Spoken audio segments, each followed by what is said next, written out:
Salut à tous les amis, j'espère que vous allez bien. On débriefe le Classico qui vient de se terminer. Classico allait en demi-finale de Copa del Rey, c'était au Santiago Bernabéu, donc mais quand même match de gala, malgré les absences côté FC Barcelone de Robert Lewandowski, Pedri, Ousmane Dembélé et Christensen qui était sur le banc avant le match suite à un coup reçu à l'entraînement hier à la cheville. Donc les 11 mis en place par les deux coachs.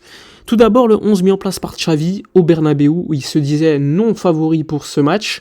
Il a mis en place une défense, on va dire, assez logique avec Araujo, latéral droit pour Vinicius, défense centrale Koundé et Marcos Alonso qui a pris ce rôle à la place de Christensen, et le latéral gauche, Alejandro Balde. Milieu de terrain, caissier, Frenkie de Jong, Busquets, et devant, il y avait Gavi, faux ailier gauche, ensuite Ferran Torres en numéro 9 et Rafinha en ailier droit. Côté Real Madrid, Ancelotti a mis en place un 11 assez habituel désormais, même s'il y avait quelques changements. C'est Courtois au but, latéral droit Carvajal, Militao, Rudiger en défense centrale à gauche, Nacho qui était là suite aux nombreux absents côté Real Madrid à ce poste. Milieu de terrain, Camavinga en numéro 6 avec Kroos et Modric. Et en attaque, il y avait Valverde, faux ailier droit, un petit peu comme Gavi mais de l'autre côté, beaucoup plus offensif. Et numéro 9, Benzema et Vinicius à gauche. Donc les 11 mis en place étaient assez attendus concernant les deux équipes, puisqu'il y avait quand même des absents côté Barça. Alors, la première mi-temps, une première mi-temps, on va dire très hachée. Beaucoup de fautes, beaucoup de coups, beaucoup d'intensité. On va dire que l'intensité était vraiment sur les contacts et pas vraiment dans le jeu, pas dans le pressing. C'était vraiment très ennuyeux. Première mi-temps qui a, on va dire, commencé très fort pour le Real Madrid avec cette passe trouvée pour Modric, heureusement signalée hors jeu, mais il ne l'était pas. Il finit l'action, ça passe pas très loin, petit filet. Mais globalement, on va dire que le Real Madrid ne s'est pas non plus créé beaucoup d'occasions. Tu as un but de Benzema hors jeu qui a été refusé. Sinon, tu as pas mal de centres tentés par Vinicius qui n'ont pas trouvé preneur, tout comme de Valverde, puisque Araujo fait quand même un gros travail sur Vinicius en l'arrêtant, que ce soit par des fautes ou par des récupérations de balles. Un pressing très agressif sur lui, en le suivant tout simplement sur tout le terrain. Donc en première mi-temps, ça a plutôt bien fonctionné. On sent quand même une tenue de balle beaucoup plus intéressante au Real Madrid qu'au Barça. On va dire que les 25 premières minutes étaient très compliquées pour le Barça. Puis il y a eu 5-10 minutes où on a réussi à poser le jeu, à sortir un peu plus les ballons, que ça soit par De Jong plus intéressant. Sinon, au milieu de terrain, on a eu beaucoup de mal. Kessié par moment a réussi à sortir quelques balles, à avoir quelques dédoublements sur les côtés. Mais globalement, c'était vraiment une purge au niveau de la sortie de balle. C'était très mauvais, très rare de voir ça. On va quand même souligner le bon travail défensif de Marcos Alonso et de Koundé en défense centrale, de Vinicius. Un Baldé qu'on n'a pas vu très propre avec le ballon en première mi-temps, et offensivement on l'a très peu vu.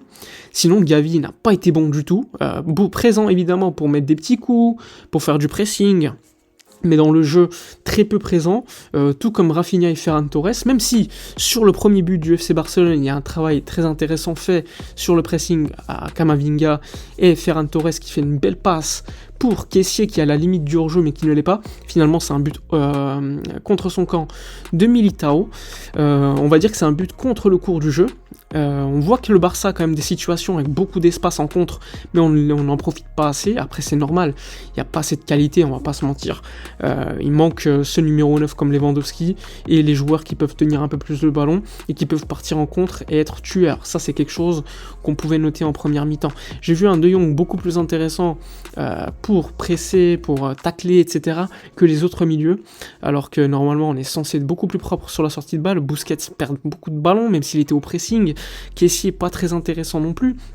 Donc une première mi-temps, on se fait dominer dans la tenue de balle, mais le Real Madrid ne se crée pas non plus beaucoup d'occasions. Je trouvais le Real très stérile concernant cette première mi-temps, et un Barça qui, on va dire, contre le cours du jeu, a réussi à marquer en transition, et globalement qui ne crée rien du tout. Donc ça c'est quelque chose qu'on pouvait remarquer en première mi-temps. Donc 1-0 à la mi-temps pour le FC Barcelone avec tous ses absents, très intéressant. Pedri, Dembélé, Lewandowski qui sont les meilleurs joueurs de l'équipe n'étaient pas là, et donc première mi-temps menée par le Barça contre le cours du jeu, on va dire. Concernant la seconde mi-temps, disons que la seconde mi-temps était un attaque-défense globalement jusqu'à la 75e minute. Oui, jusqu'à la 75 minutes, donc pendant 30 minutes en seconde mi-temps, c'était une attaque-défense. Le FC Barcelone n'arrivait pas à sortir les ballons. On prenait les ballons, on les dégageait directement en fait. C'était vraiment absolument ridicule. On a dû sortir le ballon une ou deux fois grand maximum pendant 30 minutes. Et ensuite, les 15 dernières minutes, on va dire que c'était un petit peu n'importe quoi dans la continuité. Défensivement, il faut le dire, défensivement, si tu viens pour jouer comme un bloc bas, en étant très pragmatique, défensivement, le Barça était très très bon. Ok, très très bon. On a vu Araujo mettre dans sa poche Vinicius, Koundé très très bon, Marcos Alonso était impeccable. Enfin bref, défensivement, il n'y a rien à dire. Mais encore une fois, le Real en face n'a rien créé. Le Real Madrid en seconde mi-temps était d'une pauvreté assez criante en termes de stérilité. Mais nous, ce qui m'a choqué, encore une fois, c'est que tu peux accepter de défendre très bas. Néanmoins, lorsque tu as les ballons, il faut les ressortir. En seconde mi-temps, on n'arrivait pas du tout à les ressortir, c'était absolument ridicule, une parodie d'une certaine manière. Et le Real Madrid en face, c'était ridicule aussi. Un Real Madrid qui a eu le ballon à domicile, qui n'arrivait pas du tout à créer d'occasion. Il n'y a pas eu d'occasion, sauf la frappe de Rodrigo à la 93e minute, qui passe pas très loin. Sinon, c'était absolument ridicule. On a fait rentrer Ansu Fati, Rafinha était donc sorti, et il faut le dire, lors de ce changement, il y a eu un apport. Je trouve qu'il y a eu un apport avec Ferran qui est donc repassé sur son côté droit, et on l'a vu avec cette action où il centre pour Kessié, et Kessié est pas loin du 2-0, on est même pas loin de marquer un deuxième but vers la 75e minute, et malheureusement, alors que la balle allait au but, Ansu Fati, il est mal placé, il ne s'enlève pas, il saute pas, et il arrête littéralement le ballon de Kessié qui allait au fond des filets. Ça aurait pu être un 2-0, et on aurait été tranquille globalement, et très optimiste pour le match retour. Néanmoins, disons-le, le match a été ridicule, les changements n'ont rien apporté.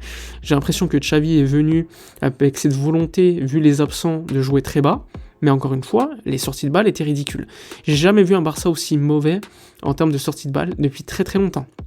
Et pourtant, ça fait une victoire 1-0, malgré que le Real Madrid mettait beaucoup de pression sur l'arbitrage, même quand il n'y avait rien. Bon, il faut dire aux gens, aux supporters du Real Madrid et aux joueurs du Real Madrid, que lorsque tu touches le ballon de la poitrine, c'est pas une main, parce que eux en fait ils pensent que c'est une main, du coup à chaque fois ils vont vers l'arbitre pour râler et demander un pénalty, donc c'était absolument ridicule aussi. Mais bon, globalement, donc victoire 1-0, franchement, si on m'avait dit ce matin qu'on allait gagner 1-0 au Bernabéu, j'aurais signé direct. Avec toutes les absences, j'aurais signé. En plus de ça, tu peux te dire que ça aurait pu être 2-0, vu que défensivement, c'est solide, tu aurais pu même marquer un deuxième but. Ça prouve encore une fois que le Real est très friable lorsqu'il s'agit de créer du jeu. Et encore une fois, quand il n'y a pas beaucoup d'espace, le Real est en difficulté. Au Camp Nou, lors du match retour, on sera à domicile, donc je pense qu'on voudra beaucoup plus le ballon, beaucoup plus haut, et là je pense que ça pourra profiter au Real Madrid. Donc là il faudra être beaucoup plus solide, et encore une fois, les retours de nos joueurs nous feront beaucoup de bien pour ce match retour en Copa del Rey. C'est pour ça que je préférais avoir le match aller au Bernabéu avec nos absents, que l'inverse, parce que je sais que au Camp Nou, si tu as des absents, vu que nous on aime bien avoir le ballon à domicile, on pourrait se prendre des grosses déculottées. Enfin bref, victoire 1-0 au Bernabéu, MVP, on va dire, Araujo, Koundé, mais franchement c'est compliqué de choisir. N'oubliez pas de donner votre avis sur le match, de liker, commenter, partager, je vous dis à la prochaine, et d'ici là, comme d'habitude, portez-vous bien.